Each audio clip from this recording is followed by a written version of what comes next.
Muy buenas y sed bienvenidos a estos vídeos que estamos haciendo sobre la historia de la Iglesia moderna y contemporánea. Llegamos al tema séptimo, que es la Revolución Francesa.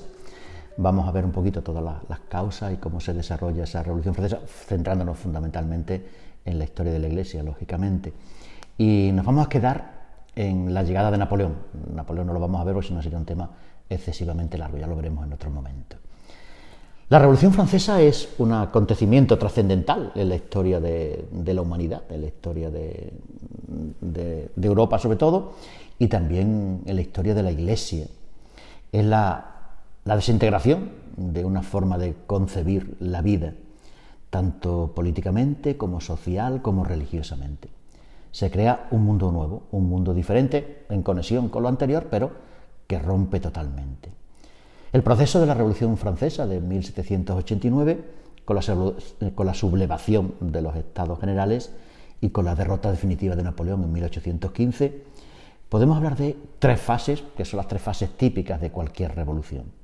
Una primera parte más moderada, de revuelta de los privilegiados, una parte radical, que desborda a estos moderados, y una consolidación, que sería la tercera parte, de la revolución. ¿Cuáles son las causas de esta Revolución Francesa? Hay quien habla de causas políticas, crisis de la institución monárquica y demás. Hay quien habla de crisis ideológica, la crisis producida por ese asalto de la razón a todo, la negación de la revelación en la tradición. Hoy día se habla de un compendio de factores, no podemos hablar solamente de un factor. Hay factores culturales, por supuesto, la Ilustración, ahora lo veremos. El enciclopedismo supone poner en duda la autoridad. Hay una nueva visión de la sociedad, de la vida. Factores económicos. Hay un momento realmente de subida de impuestos, de malas cosechas, de hambre del pueblo.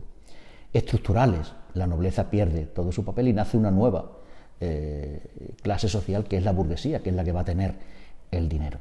Y por supuesto hay una causa también religiosa. Dios va a quedar al margen de la vida. Hay un avance técnico que ya explica todas las cosas, ya no hace falta recurrir a Dios para explicar las cuestiones de la ciencia y demás. En primer lugar, tenemos que decir que hay una decadencia de la monarquía. 1787 hay también un conjunto de malas cosechas, escasez, y eso lleva a la elevación del precio y verano del 1789 un periodo de hambre, realmente de hambre. Pero también incluso en sentido opuesto, en sentido inverso, puede haber una superproducción que hace que los precios también bajen, y es lo que va a suceder con el vino, con la uva, mejor dicho, que es la productora del vino, 1770-1789. Bajan muchísimo los precios, con lo cual es la ruina de muchos viticultores. Hay una evolución social, hemos dicho, la burguesía. Pero para entender bien la Revolución Francesa, tenemos también que hablar un poquito de lo que es la Ilustración. ¿Qué es la Ilustración? La Ilustración es el conjunto de movimientos y actitudes ideológicas que se difunden por la Europa del siglo XVIII, sobre todo en la segunda mitad. Y se le conoce con el nombre de el siglo de las luces.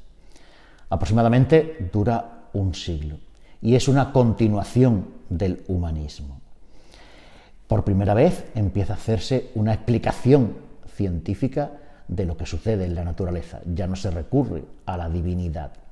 Poco a poco aparece una nueva concepción filosófica. ¿Dónde empieza todo? Pues empieza con un filósofo que es Descartes.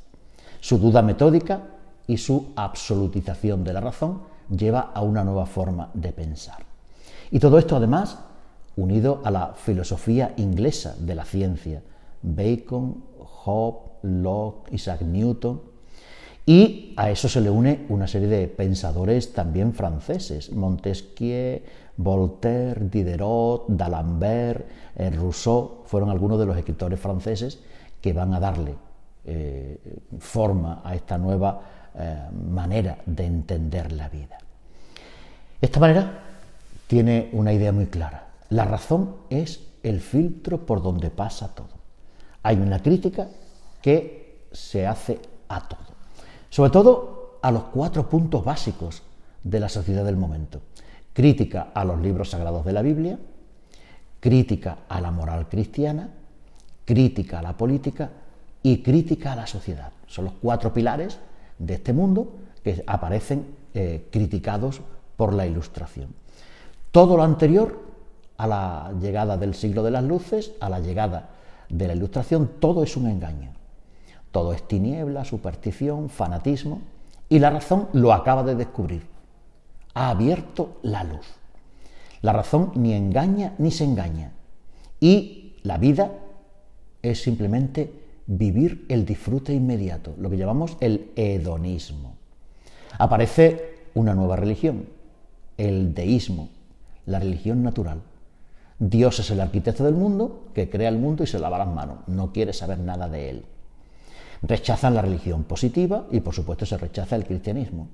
Jesús de Nazaret es un hombre admirable, pero solo eso, simplemente un hombre. Y todos los dogmas que se crean en torno a él son engaños. La Iglesia es la culpable de gran parte de la ignorancia y del malestar del hombre. Bien, en este ambiente, 1774, en Francia, Luis XVI sube al poder. Es un monarca inseguro y débil. El Estado se encuentra prácticamente en la bancarrota y el rey convoca los Estados Generales, esas 3 cámaras, para reunirse e intentar solucionar los problemas. Ahora surge un problema. Primero, ¿se puede igualar o no el número de los representantes del tercer estado con los otros 2? Porque siempre los otros 2 se aliaban, el primero y el segundo, con lo cual el tercero nunca pintaba nada. Y hay que cambiar la forma de votar. 1789, el clero elige su representante. Y aquí aparecen los canónigos, los párrocos, los religiosos, etcétera, votando. Las 3 cámaras se reúnen a partir del 5 de mayo de 1789 y lo hacen por separado. Pero se pide que las cámaras se reúnan en conjunto para solucionar los problemas. Sobre todo el clero pide poder luchar contra el abuso de poder de los obispos y de las injusticias sociales. El rey interviene suspendiendo la sala de reunión del tercer estado, pero los diputados se rebelan y se empiezan a reunir y ahí se cambian el nombre, se convierten en Asamblea General y prometen no disolverse hasta que no le den una nueva constitución a Francia. 23 de junio se reúne la Asamblea General ante el rey. El rey intenta parar todo lo que está sucediendo y promete abolición de los privilegios, igualdad fiscal y demás. Pero Luis XVI se marcha y el tercer estado permanece, con más de 800 párrocos reunidos. Finalmente se promulga la Constitución de 1791. Se hace la Declaración de los Derechos del Hombre. Toda soberanía reside esencialmente en la nación. Y la ley es la expresión de la voluntad general. Con respecto a la Iglesia, que es lo que a nosotros más nos interesa en este momento, se toman 2 decisiones importantes. Por un lado, se nacionalizan los bienes de la Iglesia. Por otro lado, se suprimen las órdenes religiosas. Hasta ahora, la Iglesia ha sido más o menos respetada. Y incluso podemos decir que entre los revolucionarios van a aparecer los sacerdotes, la propia Iglesia. Pero el problema grande va a surgir cuando la revolución quiera intervenir en los asuntos de la Iglesia. ¿Cómo? A través de lo que se conoce como la Constitución Civil del Clero. ¿Qué es la Constitución Civil del Clero? Pues es una norma por la cual se va a regir la Iglesia a partir de entonces y va a tratar de intervenir en todos los asuntos eclesiásticos. Porque al suprimirse los bienes de la Iglesia y al suprimirse las órdenes religiosas, la Iglesia queda sin capacidad económica, sin poder mantenerse. Y entonces a partir de este momento comienza una nueva forma de entender. La Constitución Civil del Clero toca diversos aspectos de la Iglesia. Primero, se hace una nueva organización de los oficios eclesiásticos. Se mantienen solamente los beneficios que tenga cura de almas, es decir, desaparecen los capítulos, las colegiatas, los vicariatos generales, etc. Se reduce el número de obispos. Había 135, se quedan en 83. Se reúnen el número de arzobispados. Había 18, pasan a 10. Incluso las parroquias pequeñas lo que hacen es reagruparse y bajar el número de parroquias. En segundo lugar, cambia el modo de elección de los pastores. Los obispos son elegidos ya por la asamblea del departamento y no por el rey. Los párrocos por la asamblea del distrito. La institución canónica se mantiene, pero a partir de ahora el metropolitano es el que da la institución canónica. El Papa ya no va a intervenir para nada. Los obispos la van a recibir del arzobispo y los párrocos del obispo. Queda totalmente prohibido acudir a Roma para nada. Tercer lugar de la Constitución Civil del Clero, la tercera norma es el tema de los salarios. Se imponen una serie de sueldos tanto al metropolitano de París como a los demás metropolitanos, etc. Y cuarto, obligación de residencia. Se impone a los obispos, párrocos y vicarios la obligación de residir en sus zonas, sean diócesis, parroquia, etc. La Constitución Civil del Clero es el texto legislativo más importante que va a dar la Asamblea Nacional en materia eclesiástica. Y la necesidad de esta Constitución es, por lo que hemos dicho antes, por la desamortización. Y se obliga a todos los clérigos a jurar esta Constitución Civil. El Papa Pío VI interviene rápidamente. Todos los eclesiásticos que juren la Constitución tienen que retractarse en un plazo de 40 días, si no son suspendidos ad divinis. Las congregaciones episcopales se declaran ilegítimas. Los obispos nuevos no tienen ninguna jurisdicción. Hay 3 obispos que han jurado la Constitución Civil del Clero y que por lo tanto van ordenando otros obispos y sacerdotes, quedan suspendidos ad divinis. Los nuevos párrocos también son suspendidos ad divinis. Bien, pues esta es la reacción del Papa y de Roma ante el problema.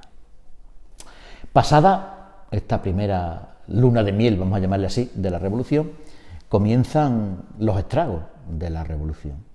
Comienzan las crisis realmente de alimentos, de dinero, los alimentos que procedían también de las colonias ya no llegan y la situación cada vez es peor. Pero además comienzan a partir de 1792 la persecución contra el clero. Aquellos clérigos que no han jurado la Constitución Civil del Clero son deportados, con lo cual entre 30.000 y 40.000 sacerdotes son expulsados de Francia. El 10 de agosto la Asamblea declara depuesto al rey y elige a un comité que va a ser dirigido por el ciudadano Danton. Se aprueba una ley nueva en 26 de agosto contra el clero. Quien no jure es expulsado en 15 días. Muchos sacerdotes acaban en la cárcel. Incluso comienza la matanza contra los sacerdotes. En prácticamente 3 días se matan 1.100 personas, entre ellos sacerdotes y aristócratas. Se aprueba la secularización del Estado.